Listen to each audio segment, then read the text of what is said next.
শোভনেই মঙ্গল হয়, সংসারের মঙ্গল হয়, স্বামীর সন্তানের মঙ্গল হয়।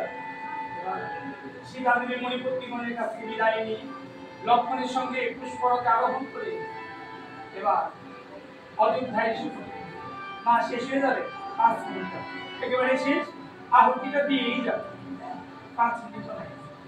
এবার অযোধ্যায় এসে উপনীত হয়ে মনোপুষ্প দিয়ে প্রভুর চরণ পূজা করছে, নয়ন জলে প্রভুর চরণ ধুয়ে দিতে সীতা দেবী দাঁড়িয়ে আছে, আর লক্ষ্মণ ছুটে মা সীতাকে জড়িয়ে ধরল। লক্ষ্মণ বললেন, নাচিয়ে দেখো কতক্ষণ হলো অযোধ্যায় এসেছি, কেউ কিছু কেউ নেই। এবার সীতা দেবী বললেন, যার দুঃখে কপাল, দুঃখে দুঃখে তার নিজের দুঃখ পান করালেন দুই পুত্রকে, মুখ মুছাই দিয়ে করে নিয়ে বসে। লক্ষ্মণ বললেন, না, যেদিন থেকে অযোধ্যা পরিত্যাগ করে ছুটে দেখো রন্ধনশালার দ্বার এখনো বন্ধ আছে।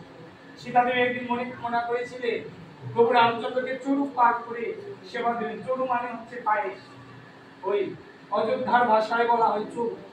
চরু পাক করে প্রভুকে সেবা দেবেন। যখনই উনুনে চরু বসিয়েছিলেন তখনই প্রভু রামচন্দ্র সীতা দেবীকে বনবাসে পাঠিয়েছিলেন। সেদিন ওদের রন্ধনশালা দ্বার বন্ধ। এবার সীতা দেবী যখন রন্ধনশালার দ্বারে গিয়ে উপনীত হলেন, অমনি রন্ধনশালার দ্বার সকলে দৃষ্টি করে যায়, সকলে দৃষ্টি করে যায় উনুনে যে সেই কবে সীতা দেবী চরু বসিয়েছিলেন, সেই চরুকে এখনই পাক ধরেছে। সীতা দেবী সেই চরু পাক করে সেই চরু প্রভু রামচন্দ্রকে সেবা দিলেন। সেই প্রসাদ দিয়ে সেবা করলে সকল দেবতা ব্রাহ্মণগণ সেই প্রসাদ সেবা করলেন। এবার বাল্মীকি বললেন, ওহে রামচন্দ্র, বহু ভাগ্য বলে আজ তোমাদেরকে একত্রে পেয়েছি। আমি ধ্যান যুগেও আমাদের যুগল দেখতে পাই।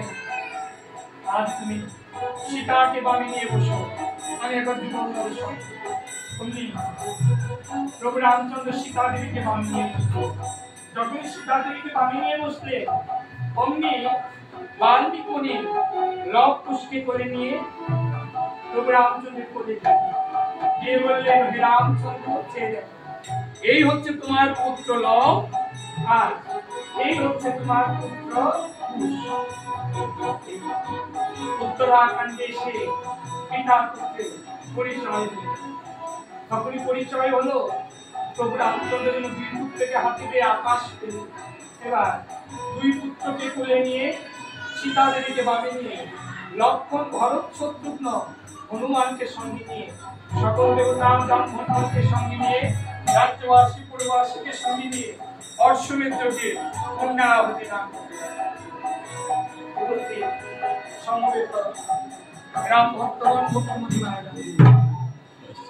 অনন্ত রাম নাম অনন্ত মহিমা, নারদাদি বেদদেব দিতে নারীশ। এই নাম সমাপ্ত করবার কোনো যোগ্যতা ক্ষমতা আমাদের নেই। নাম কখনো সমাপ্ত হয় না, নাম ও মহিমা কখনো সমাপ্ত হয় না। একবার ব্যাসদেব মহাভাগবত রচনা করে ভাগবতের শেষ পৃষ্ঠায় লিখেছিলেন, এই স্থানে ভগবানের লীলাচরিত কথা সমাপ্ত করলাম। লিখে যখনই সমুদ্রে স্নান করতে গেলে অমনি ব্যাসদেবের গুরু অমনি ব্যাসদেব দেখলেন একটা ছোট্ট পাখি তার ঠোঁট দিয়ে এক কণা বালুকা নিয়ে এক কণা বালি সমুদ্রের তীরের বালি নিয়ে সমুদ্রের জলে ফেলছে। ব্যাসদেব প্রশ্ন করলেন, হে পাখি, এই কর্ম করছো? পাখিকে বললেন, ব্যাসদেব, আমার মনে বাসনা জেগেছে, আমি এই মহাসমুদ্র মাঝে একটা বাঁধ নির্মাণ করি, সেতু নির্মাণ করি। ব্যাসদেব এসে বললেন, তুমি যে সেতু নির্মাণ করবে, এই তোমার ছোট্ট ঠোঁটে কতটা বালুই পাত্র, দেখো দেখো যাই ফেলছ সমুদ্রে, মহাসমুদ্রের জলে তা কোথায় বেশি। পাখিটি বললেন, আচ্ছা, তুমি যদি অনন্তময় ভগবানের লীলাচরিত কথা সমাপ্ত করে দিয়ে আসতে পারো, তবে আমি কেন পারবো না এই সমুদ্রের মাঝে সেতু নির্মাণ করতে। সেদিন ব্যাসদেব বলতেন, না, এ আমার পক্ষে না। তাই ব্যাসদেব সমাপ্ত কথাটা কণ্ঠ ধরে লিখলেন, অনন্ত কৃষ্ণ নাম অনন্ত মহিমা, অনন্ত রাম নাম অনন্ত মহিমা, নারদাদি বেশদেব। নাও বিশ্রাম দিলাম। স্থানে হইল বাল্মীকি বিরচিত সপ্ত কাণ্ড রামায়ণ লঙ্কাকাণ্ডে পিতাপুত্রের বংশ অসম্ভব যুগের আশাভাস নিজের ঘরের সন্তান করে ক্ষমা করে দেবে, কিন্তু শ্রবণ করে দক্ষিণান্তর নয়,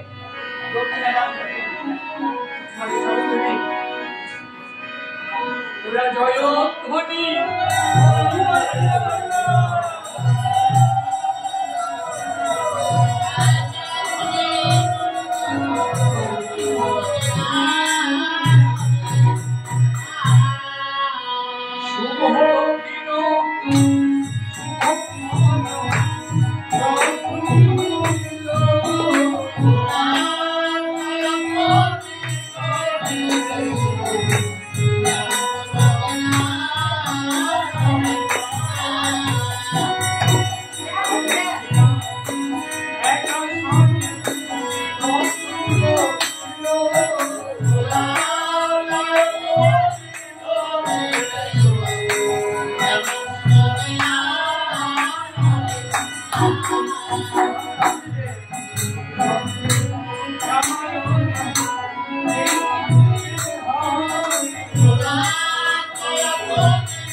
Thank you.